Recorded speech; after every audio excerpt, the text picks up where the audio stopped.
Hello and welcome to the Wise Leader Virtual Summit. I'm your host, Firm Faith Watson. Today we are very privileged to have with us our special guest today, Dr. Carl S. Moore.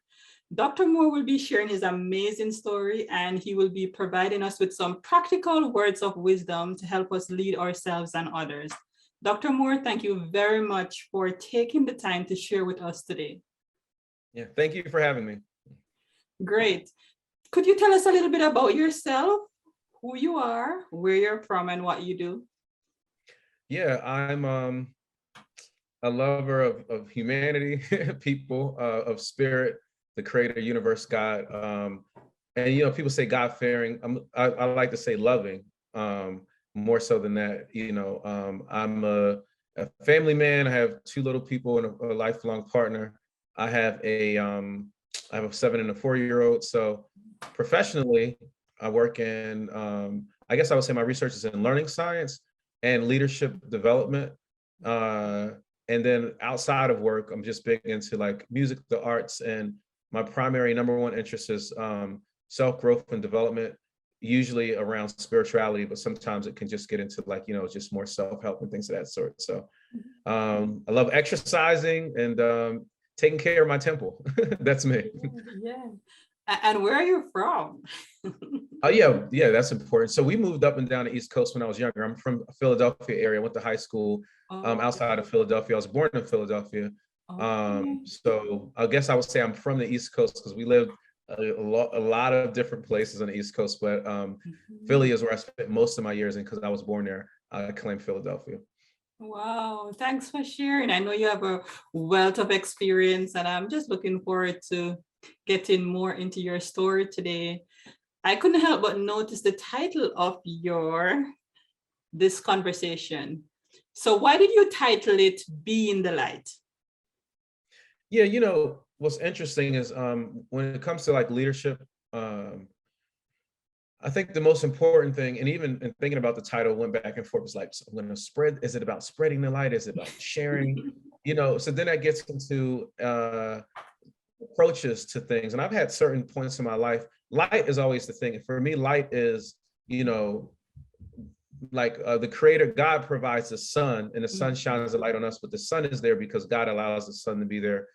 And there was this quote or something I read a long time ago, or I don't know, maybe in the Bible somewhere, and I just don't remember, where it's like God shines a light on you. You keep your mirror clean enough so that you can shine your light on others, right? So it's this infinite kind of thing, and you got to keep your mirror clear enough so you can shine it. So for me, being the light when it comes to leadership, it was interesting because it's like, yeah, at certain points I wanted to spread the light, I wanted to share, I have all this light, but for me, really at this point in my life, it's really about being the light. That kind of self-accountability for being a vehicle for goodness or godness in the world. So even if we're in a non-dogmatic, if we're not talking about, it's literally the light of spreading, good energy, good vibrations, good counsel in ways that illuminate and create more constructive paths for things and people. And I really do commit to that. So that's part of my leadership journey. And if I were to summarize it, every step along the way, I was, even when I didn't know it, being the light had not only before it became intentional, it was just an unintentional thing. And it afforded me so many opportunities even from undergrad, right? Being that light. Oh, people notice, oh, that's okay. And giving me so many opportunities. I can get into detail a little more later, but in terms of, it's just been a theme for me. In terms of my leadership from high school to now, right? Being like so many years removed from that. So yeah, I would agree. You definitely are a light because when I met you at a conference many years ago, you were presenting and you stood out. So, that's one reason I was able to invite you to this. So you were being the light then. And you have your unique story of how God has orchestrated your career. And he has. Psalm 75 verses 6 and 7 indicates that promotion cometh neither from the east, nor from the west, nor from the south, but God is the judge. He puts down one and sets up another. So I know that you have been promoted several times throughout your career journey. Could you share with us some pivotal moments in your journey to help us understand how our Heavenly Father orchestrated your career? Yeah, I love the Psalms, the Psalm, let me say that in singular, that you mentioned, because puts down one, sets up another. You know, it's interesting. Every promotion came from a perceived setback, right? And so first it started with high school, a perceived setback of not getting playing time with football, promoted me to going to college and focusing on my academics. My academics in college and not having certain breaks as it relates to getting into like television production things, or even my internship that I was going to do, actually left me, I thought I would have had a different trajectory. It left me really focused on this Upward Bound program that I was doing and working with inner city youth for that one summer instead of being in LA. And then I was able to go into higher ed. And then throughout the way, so fast forward, there have been so many ways. And most recently, there was an opportunity there were so many jobs that I was applying for, even post, doctoral study and things of that sort, that made me think differently and pay attention to different things, so that I could then, be still and be patient, for whatever promotion or whatever new job. So it's always been thematic, like step back. And what's interesting, promotion of actual position is one thing, but promotion in terms of like way in which I'm able to have more of a God lens, or kind of let spirit inform how I'm looking at things, is perhaps the greatest promotion ever. And one of those came through, some of that most fortified way came through working in an environment that wasn't kind and friendly, but then also, you really have to love people then, right? It's like you say you love people, you got, how are you gonna love someone when you undergo certain, so that really promoted me spiritually in terms of really going through that. And then also in life, in terms of losing like parents and, loved ones and things of that sort. So those are some of the ways in which, that quote really applies to me. Well, not the quote, but the Psalm really applies to me. Yeah. That's deep. That's deep. Deep. You mentioned perceived setback. You started from your high school, the opportunity to focus on your academics versus football. You are able to look back now and see, yes, that was a great opportunity of God working right there for you. And then you mentioned the importance of being still and, being patient for when God chooses to promote you. And you mentioned also the whole concept of spiritual promotion. That is so deep. Thanks for sharing that lens. Could you share with us a little bit more now about some of the pivotal moments of your career journey that we'll see? Yeah, definitely. Yes. So a few pivotal moments. One very pivotal moment, like as I mentioned, I was an electronic media major in undergrad, and when I went to I was a community assistant, like a RA, resident assistant, because I wanted to actually just have a job on campus and have them pay for my room and board, But that was a pivotal moment because I knew that higher ed was a thing to get into. And that all came with that, my internship didn't work out with electronic media, television production. Then when I was at Ohio State, pivotal moment of being in such a large institution, really committed. The spirit of, I went to a small undergrad. So this large place where I'm like, I can do this for a living. There's so many resources. There's so much commitment to academic excellence. So then after that, the next pivotal moment for me really was when I decided to go to Temple. My first job out of school was at my alma mater, Kutztown University, when I was working in the School of Science Technology as an advisor. And there was a moment where one of my mentors had mentioned the PhD program. And I remember I'd come to Temple because it had PhD programs. And I knew that one day I could do that while working. But joining the urban ed program, it was a I mean, it took place over a number of years. I earned my second master's in that program, but then also it just really framed the way I looked at myself in society and how to serve under represented or underprivileged groups. It was that lens used towards K through 12, but I was using it for higher ed. So that was very pivotal because my jobs all were for that. Like I did social justice and multicultural education as a leader there. I went to community college in Philadelphia. I was like the student affairs assessment person there. And it made me think, you know what, let me apply this lens to higher ed and show in a very nuanced way how we can create and advance outcomes for learners across a variation of ability or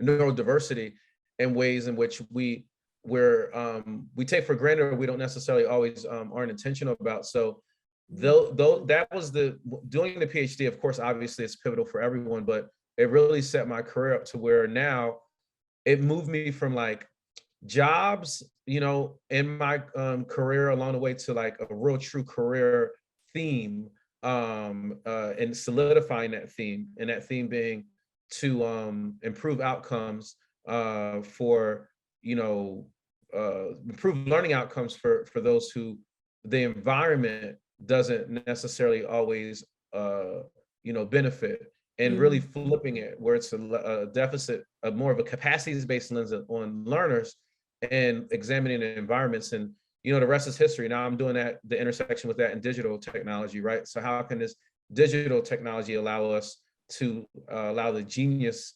for those of those learners to shine? So all of those each along the way. The last pivotal moment I'll mention to you is when I had came to UDC because it was the only place, University of District of Columbia, it was the only place that I could actually have a role as a faculty member and be a work in my, because teaching and learning with my doctorate in that, there aren't really, my research is the teaching. I was a director and a faculty member. When a president tapped on me to actually help manage the academy or run an academy when the provost had stepped down or retired, that changed my life in terms of really catapulting me into like upper senior level leadership or whatever, administration, because I could have been a director and have been fine for a while. And because that was part of but just kind of going back to the being the light thing in terms of like, my motivation was always connected to this for others and not for me, for students, and literally truly being about seeing the light in all students, and trying to be the light and knowing that, wanting them to be the light. So it made it where now I'm associate vice president after another promotion or two. And so hopefully that gives you some more details. I know I was very limited before, but those are some, pivotal moments that really kind of orchestrate. You mentioned that you were tapped by the president for a more senior position from director. Okay, what position was that? Yeah, it was funny because it was be the special assistant to the president, and with the sermon and really praying on it and thinking God, I won't say God told me, but you sound like one of those people, but it's true, and that it was I negotiated to where it's like, no, let me be an assistant provost, so that if it doesn't work out for whatever reason, I at least am on my career trajectory. So I was promoted to assistant provost at that time. That was wise. That was a wise request. Wow. Yeah. That's a lesson right there. Thanks for sharing that. And then from there, you were promoted to associate vice president. Okay. So it's not by chance that you were promoted as, so that's why I'm going to ask you this other question. It might be a little bit awkward for you to answer, but I'm going to ask it because I believe that your answer will help us on our journey. What are some things that you think God may have used to promote you? For example, what do people tend to appreciate about you? Perhaps they have even noted about you or said about you. Wow, this is I'm humbled to ask this question, but I have to like get into that energy of speaking up about my light or whatever. Yes, it will help us on our leadership journey. Right, right. It's like brag about yourself. No, so I really do think, so going back to the previous question, the president had mentioned, he said, you know, in more or less words, he said, I came around, I was really talking to everyone, and you had a vision. You were very clear, and you were motivated, you were passionate, and it seemed like you were not scared to speak your vision. So I think that that's something that people you know, notice about me, or appreciate about me, is my vision. I feel like I've been blessed with like the vision, and my vision isn't mine. You know, it's that God gives me. The more I keep my vessel clean, I'm able to see a little further, and kind of think, imagine what is. And I really do think that that comes from having my faith, or just being like, my vision would be limited if I was negative, right? I wouldn't be I wouldn't be imagining the vision of the future. I would be more focused in the past, or looking down versus looking up and forward. So so that's one thing. I think the other piece that maybe my spirit, I really am a well-meaning person. I make mistakes just like anybody else, and there are people who probably just like don't favor me, right? I may be a reminder to them of something or whatever. I don't know. But my thing is, every day, anyone interacting with me, what guides me, there's this thing where it's kind of like weighing of heart against a feather, like ancient Egypt type of thing. It's like, what guides me is I want my heart to be light. And there's, you know, it speaks about in the Bible much. I want my heart to be light. So I'm more interested in my interactions with people, not in the people pleasing way, but in the God promoting or being a light way. Was I light, right?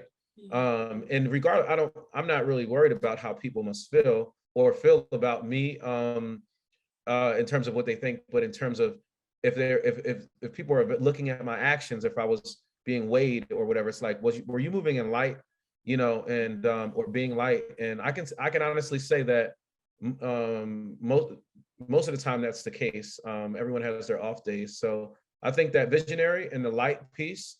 The last piece I would mention is I like to get things done. So I'm like a person who will, like, you know, not commit, but I guess it was accountability. I'm an accountable person. So those are three things for me. Wow, thanks for sharing these three things. Very important. You started out by talking about your vision, not being scared to speak your vision. And how do you do that? Because, you know, people have vision all the time. How do you do that? Communicate it in such a way that it's remarkable. Well, you know, this is interesting, and I'm still working on this over time, because it's I always know. but I'm a lot more effective now than I used to be, because it, especially when it comes from like internal, from spirit or whatever, it's like it can come out like blah blah blah, right? Like, what is this guy talking about? Because he's so excited. It is my spirit, because I'm connected and I'm feeling good, and I feel things before, more than I can say them. Like, it's kind of interesting. It's like I feel them. You know, people say they feel in their spirit, and I'm trying to use these human words in this language that is limited to communicate it. But what I've been able to do of most effectively, is be able to be, and this is really great because I do love strategic planning and instructional design. Look at whatever the goals are of the institution, the goals or the outcomes of whatever, and if there aren't any, think about how my vision, what that would promote, and be able to communicate how that vision is value added towards whatever that goal is or objective, and how it can help move. Like, I was just recently trying to establish a common learning platform for our campus, right? And I had to communicate that vision to cabinet. And for me, is okay, you all have this equity imperative strategic plan. This is how this, because otherwise you just come in there like, hey, there's this person who's really excited about this technology, and it's like, no, it's not about that. I'm really about advancing. But then being that light while doing it really helps a lot too, as well. Yeah. I love that practical example. That's very good. And you mentioned about, you know, your spirit having, you know, people know that you're well-meaning, you have good intention, your motives are good, even if things do not always turn out right. So that's good. And just the ability to get things done. So thank you very much for sharing those. So, and this next question ties into that previous one. What could you share a few lessons or words of wisdom that have helped you on your leadership journey? Oh goodness. So I think the and it's there's you know how the Bible has so many different ways of it has it stated it better, and it has, so I'm not, and I kind of operate like so in my subconscious there's a lot that's driving a lot of this, right? But I don't always remember quotes and exactly where to appropriately. So I would say that as long as you're moving in love and light, not caring about or not paying much attention to even what people think about you or the outcomes, right? So I would say um, there's one thing that, and it's actually, there's another book, it's called, which will be in the resources, it's The Four Agreements by Miguel Ruiz. Say what people think about you is none of your business. And I used to, because I'm so connected to, and I see all of us as like reflections of, or manifestations of the creator of God, I interact and I really care, so much. So I'm like, but there's a way to care that's also loving of yourself as well. I still care about people, but in some of those moments I wasn't loving myself enough because I would care more about those others and what they were thinking than what was happening with me emotionally, carrying things with me or being preoccupied. And that's not self-love. And that's not light, right? It's like it would dim my light a little bit. So that's one thing. The not and then not taking things personal. This is another thing for that one book. It's kind of like, if you're doing God's work, it's really not about you. So putting the ego aside, when you put the ego aside, everything is better. I remember when I was earlier, and maybe this is about 7 years ago, when I started working in, like, and this is with the president, and I would have certain ideas and certain vision. I was excited. I'm like, this is the best for the university. And I was right. And everything surveys would say and all the data would say I was right. But I was so committed to being right and wanting what I wanted to have happen that it caused harm to myself. And it actually, I've become less of that and more supportive, even as a leader. It's like, hey, I report to the provost, I report to the president, or my partnership. Hey, I'm here for the family. Like, what is it?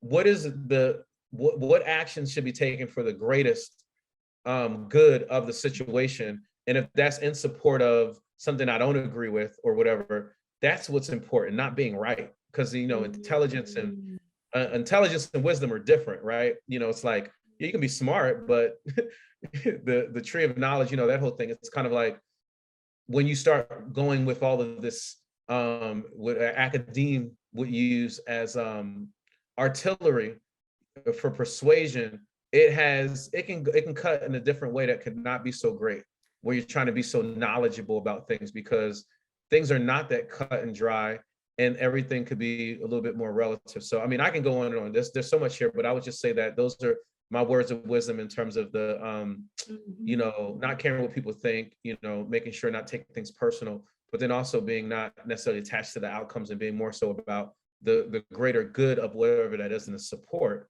And yeah, there's a lot of other things I can say, but I'll just stop there because keep on getting right. And you can continue by answering this next question. What do you tend to admire in a leader? I think the first thing is curiosity, especially in the academy, where being definitive is more the muscles that we develop, being more reductionistic. And that's what I think that's really something that I really appreciate, because the muscles for curiosity and to ask questions and to be able to be more in discovery, or it's not always as common, but when you see it, I really admire it, because for a leader to have that after being primed in a construct that really more so promotes definitiveness, it's a really just super admirable type of trait. So I admire that. I admire I used to have so much things I admire, but it's kind of like I've seen so many different types of leaders, and not so I can admire any type of style once I really get a chance to see it. I can find good or God or goodness in any type of style. But I would say the curiosity is the biggest thing, and kind of treating people with respect and value. So if someone renders everyone as valuable, oh goodness, if it's a leader that seems like they value everyone, oh, I'm in love, at that point. So those are a few things. Yeah, totally. I agree with these. And what about if you were supposed to hire a leader?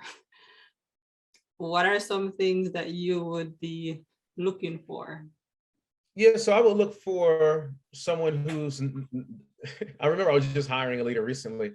I just think it can take us a lot further when they're curious and not so definitive. It's like there would be certain, interviews you have to know. It's like, you haven't been here to even know, but I know that it puts one in that position. So that kindness, as I mentioned, being able to have some type of organization of themselves. The how doesn't matter. Everyone has a different method, even if it's them writing it on a napkin, but having some method of organizing their thoughts and being accountable. So the accountable person thing is important. And being able to not afraid to make mistakes, but also has a process to learn from their mistakes. It's kind of like a part of what they do. Like, hey, saying like, hey, my bad, or yeah, that was a major failure. That kind of, that becomes very beautiful for me.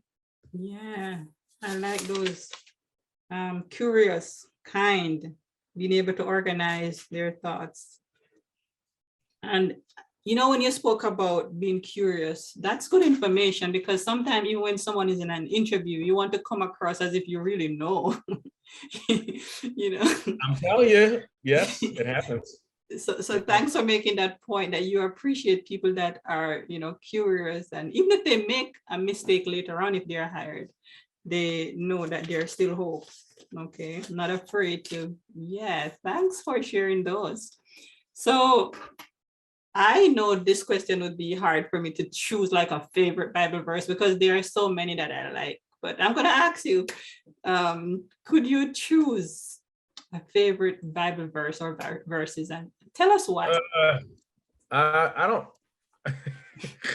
I thought I had my Bible verse on my other screen. I have so many verses, Bible verses. But let me just really think on it, so I won't be like too scripted or whatever.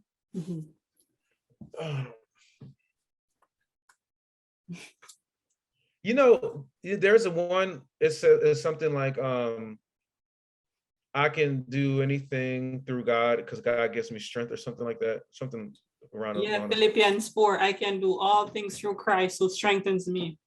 Yeah. I mean, I'm not trying to say this is the better of all the verses, but right. When I talk about being a light, I only have light because of what God gives me. So they use strength, I use light, the same thing. It's, for me, that is so important, because everything I do is fueled and fortified by the Spirit. And everything that I do to maintain it is trying to clean mentally, physically, spiritually, get out of the way so that that light can shine. Mentally, I do these fasts 3-4 times a year when seasons change. And my goal is like mind, body, spirit cleanse. It's to get out of the way, because that strength that God gives is there, and we are sometimes in the way. So how can I get out of the way? How can I get away my body so it functions properly the way God wants it to function, or designed it, these beautiful machines we have? How can I get out of the way mentally to be thinking less and be more allowing spirit to inform stuff, and get out of the way how can I get out of the way spiritually, be more connected to my purpose, and being more of a vehicle? So yeah, that is my one right there. I'm glad I can think of that right now, but it's kind of like everything for me. I know. That's why I had to say that before the question. Like, this could be a hard one, and probably when our viewers heard that, they thought, I wonder what question she's coming up with. But yeah, to choose a favorite Bible verse can be challenging. Similarly, how about a favorite proverb? From the book of Proverbs? From the book of Proverbs, or yeah, I was prepared for that one. So since we're talking about work and stuff like that, there's one, leadership. It's like 16, it says, commit your work to the Lord and your plans will succeed. And I really do think it just is, there's so many multiple layers, right? So I'm committed to that. I just was telling some fellow colleagues earlier, I was like, I'm not committed to outcomes. They're like, well, we are. And I'm like, yeah, when we establish outcomes, I'm accountable to them. My commitment is to God, to spirit in that way. And I'm going to succeed regardless of whether it's success in terms of that initiative. Success in God is different, because my initiative could be successful, but if I'm not like moving godly or with light, you can increase enrollment or do whatever, or you could, do whatever, but it's not success in a way that I choose to define it. So that's my favorite one, or the one that I chose for this. So I want to commit my work to the Lord. How do I do that? I'm sorry? I want to commit my work to the Lord. How do I do that? Well, it goes back to the name of this where I chose that. It's like being the light, because there's a difference between, this is my opinion, there's so many different ways people go to church, become more involved in the church. There's all types of ways in which people do that, but the thing that's constant is like the temple of God is within, or whatever, like taking church with you everywhere, right? Or not necessarily leading. So for me, is how I commit my work to the Lord is by being a light, starting with me. I don't tell anybody else about how they should be or what they should be. I think there are people who are really good at that, and I think that they are valuable. But for me, it's been the being in the light has just been my way of committing and shining enough to where I impact those things around me, or situations and things of that sort. So I think that that's the best way to commit my work to the Lord, is by committing myself to working on myself as a vehicle, mentally, physically, spiritual vehicle for good and for God in the world. And it's become super exciting to do and very easy, but then super hard at times as well, right? Depending. But it's the easiest thing, but it's the hardest thing at the same time. And when I won't say hard, I will say it requires much of oneself, but it's very easy when we get out of our own way. Wow. Thanks for sharing that. Being the light, being the light. So someone is trying to make a decision. Perhaps it might not even be between a good or a bad. It's not that obvious. It could be two seemingly right options. And the person is trying to make a decision. Perhaps it's me. I'm trying to make a decision. And could you help me? What words of wisdom would you give me to be able to make a good decision between two choices? Wow. I would need to know more information, but I would say just generally speaking, because I would be curious as to, but I know that. Do you want me to give you an example, or you just want to talk in general to I'll speak in general, because I think it's a good question in general. Okay. But I am curious. No, I'm kidding.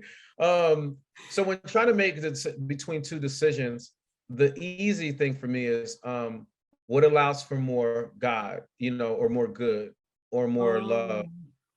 And it's very easy. And then you get deeper. It's like what key opens up more what decision opens up more doors towards binding, loving, creative, that energy, that spirit energy in that way.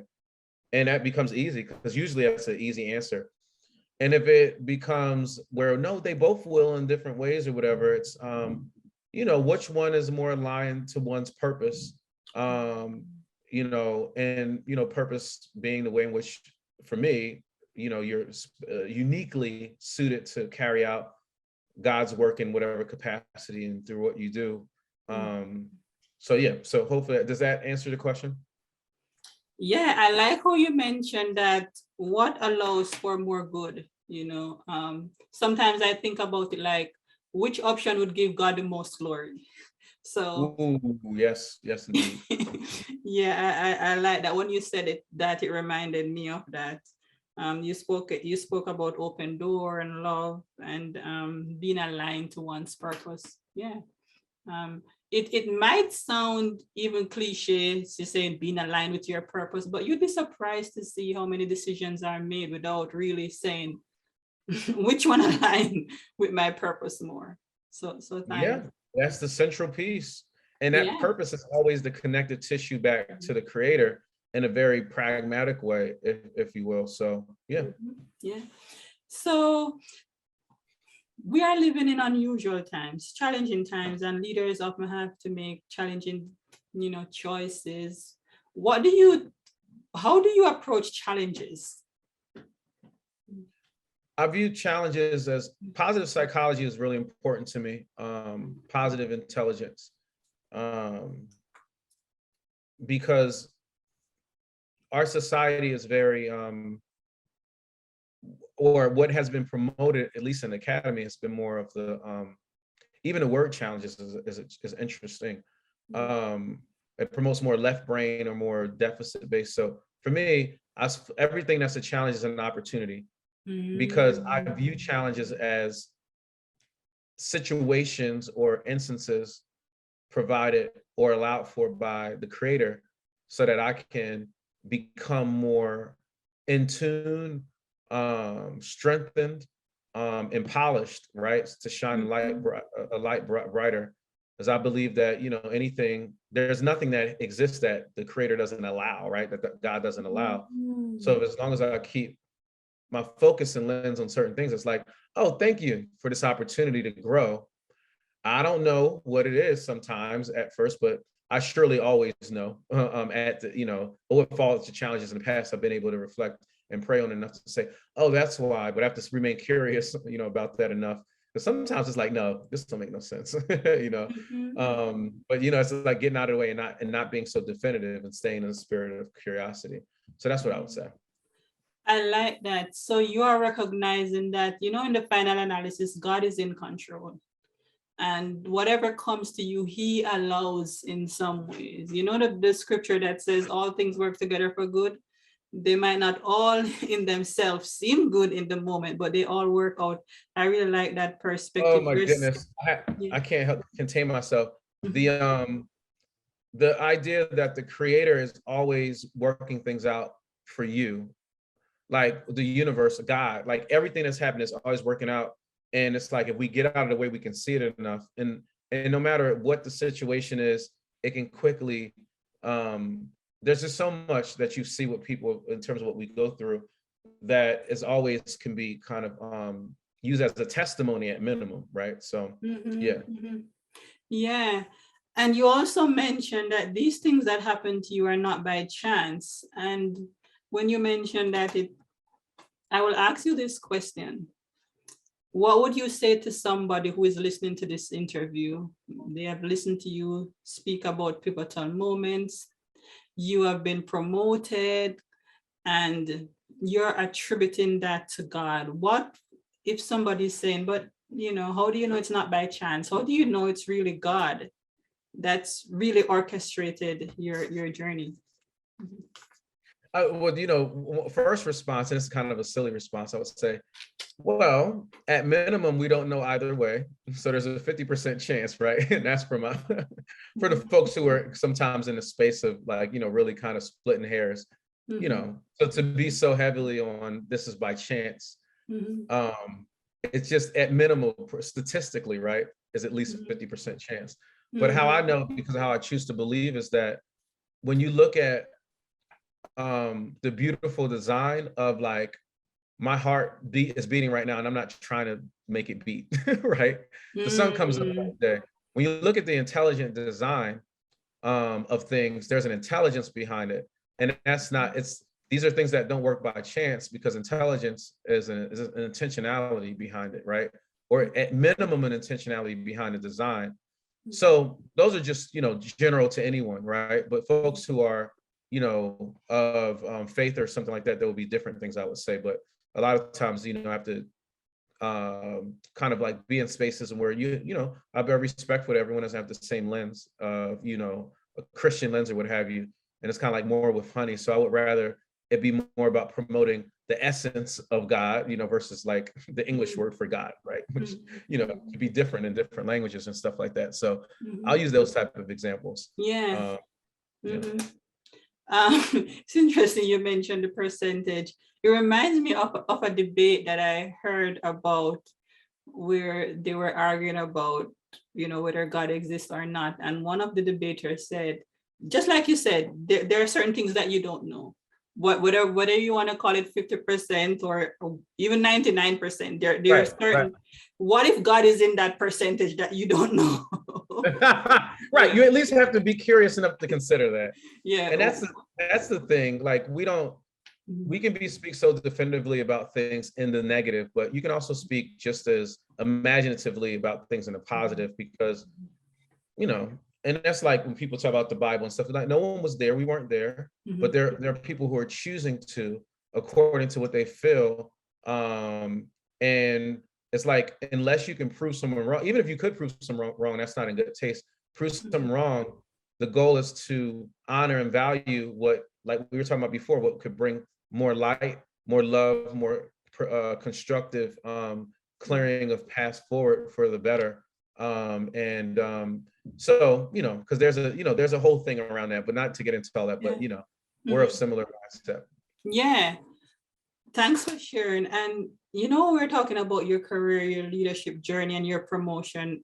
So I don't know if this will put you in the spot or what, but just with this question that I asked, that it's not by chance without God has been orchestrating your career. The last two promotions that you got, is the last two promotions that you got, or even the last one, since it's more recent, could you see God's working in it? Could you share with us a time when you just know it, it had to be God that worked this out, this, and this, so that it happened? I'm gonna tell you, and I don't mind, I don't really, I live in light and without fear. So there was a particular, this is documented, right? Like it's a known thing. It was at a meeting, and it's, God bless the person, because they had their reasons. There was a known entity that was like, no, I don't want him to have a promotion. And it's because of it was connected to the president kind of pulling me over to do work, and there being this perception of like, hey, why him and not other people, which makes sense, right? And I love everyone in their perspectives, because I'm a reasonable person. So for me to receive a promotion in the midst of an environment like that, with this person being like a senior person working in the human resources department, like for it to still happen, it can't happen but through God, right? So, and to say more, it's like to have God continue to be the light, and like all those things being accountable, blah, blah, blah, continue to, then it was made in which, oh yeah, this person earned his promotion. You can't say anything about this other stuff. Like it's very clear. But if I would have gone in a different direction, which would be more away from the God energy, I might have kind of spun myself into a situation where it wasn't as clear and obvious of the type of other promotion. So it had to be God. There's nothing else. It wasn't the opposite of God, I want to say, in terms of that. So yeah, just feeling really blessed and gratitude for staying the course in the light. The light takes longer sometimes, but when it get there, it's very it's bright. It could be blinding bright in a good way. Yeah, thanks for sharing that, because on this journey of being promoted in our career, somebody on the outside might say, wow, he just had a silver platter. Everything is just smooth for him, somebody tapped him, he got that.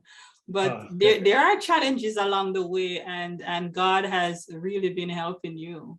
Yeah, I feel so blessed. And it sounds good to say it, like, people say things and it seems like, oh, it's nice to say. No, I really honestly feel blessed for all that I've encountered, because of the spiritual promotion, as I mentioned earlier. There's nothing that could take that, no one can take that away from me. Jobs are momentarily or whatever, but it's helped me in my life and my ability to show up and shine in different situations and be a vehicle for God in the world. So I'm thankful. Like, I love people more from going through situations where people are trying to hate, so to speak, or do whatever.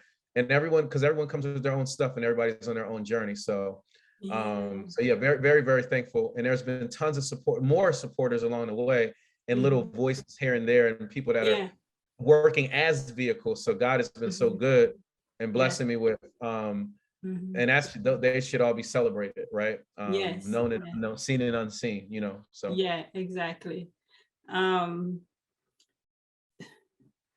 I have another question for you. Did you, you know, some people from they were little, I admire them. They're like, I knew that I just knew it. I knew that I was called to be a pastor. I know that I wanted to be a doctor, a lawyer, a teacher. Did you have any idea in terms of where you are now that your career path would have ended you know what's to so where it funny is right about now? this? I would say no at first, and then I thought I was going to be an actor or something, which, you know, I'm still pretty young, but in life, in terms of, I like to say that, even though, you know, chronologically, it may be like, oh no, you're more in the older. um, when I was we used to play Ninja Turtles, right? And you know, I'm an 80s baby kind of, and then when we played Ninja Turtles, it was they made me Leonardo, which is the leader of the Ninja Turtles type of thing. And I'm like, I don't want to be him, I want to be Donatello with the stick. They're like, no, you have to be Leonardo because blah blah blah. Long story short is I didn't know then what I know now, but if I connect the thread, like leadership and being a person who's out there, like not drinking and smoking in high school or not doing certain things that I think will be detrimental to other people, and being conscious about that, that discernment and consciousness was always there. Mhm. Um, and if I were to be thinking about it, maybe so, but there is a thread. So although I didn't know, there's a thread of like this kind of like stepping out there for people and being and kind of spreading the light and being the light. So it's been always a thread that was there, but not higher ed specifically, not Yeah. education. I've always been into technology and learning since I was Right. a kid, but it's kind of unfolded over time. Right. So if someone is listening and they're wondering, is there a path to what it took to be in to being in that position? There's no real clear specific path. It's just how God worked things out along the way for you, right? Hmm. Yeah, and Um, I would say if they were say is there a path, I would say the path is in your purpose. Um, mm, Many rivers lead to the same ocean. So if one person's committed in uncovering and cleaning themselves out mentally, physically, spiritually, in terms of just staying light and enough for the to be a vehicle, to actually think clearly, feel clearly, it's not a matter of probability. It's almost certain. It's just like gravity. They're being drawn because the creator has already created the mhm, outcomes or whatever, and things can just show up in different ways. And mhm. that's the surest way to it versus focusing on a specific thing. You Yeah. guys, like my thing is I used to pray specifically, like, oh God, bless me with this, bless me with that. Prayer is wonderful. But now it's more about states of being. God, I want to continue to be Um, able to spread light. I want to continue to feel love, blah, blah, blah. mm, And if I let God, the universe, fill in the blanks, there's stuff that I could never imagine with my limited mind. That, wow. you know, if I was Wow. being so specific, and there are certain specific things I want at certain times, but in terms of my career, they say, what do you want to do? I do have a goal, a plan, and I kind of operate by that. But Mhm. there's a lot of, hey, take the wheel Yeah. in terms of like, Mhm. guiding my steps in that. So Yeah. it's a balance Mhm. between those things. Yeah. That makes sense. Thank you for sharing that. And are there any resources that you would recommend for our audience to review? Yeah. So I there are a few books. I mean, one book is these two books are very interesting. There's like written in different time frames. One's recent, one's written a long time ago. It's called Napoleon Hill, and Mhm. it's called Outwitting the Devil. And it's so Mm. funny though because it's not when you read it, it really shows how the opposite of God, not necessarily like how things can show up in one's life in ways that are like in our own mind and in our own actions, and we working against ourselves. So it's a really great book. It's fictional, of course. The second book is The Four Agreements, by Miguel Ruiz. I think that's a really good one. And then last one, I guess I would say, and I just because I want to keep on giving a bunch of books, is Positive Intelligence. And all of these books give ways in which the Bible becomes not as accessible for people practically sometimes in the modern day. I can trace all of these back to things in which is being communicated in allegory or just very kind of like, elevated language from a while back, in parables. So yeah, I would say those three books just are ones that come to mind right now as it relates to leadership. Yeah, thank you very much. And if people want to find out about you and your work, where would they find out about you? And by the way, yeah, go ahead. I know. I was gonna say I have a LinkedIn, a YouTube, not YouTube. I'm sorry, a podcast, and so my work, by day, leader, educational, technology, inclusion.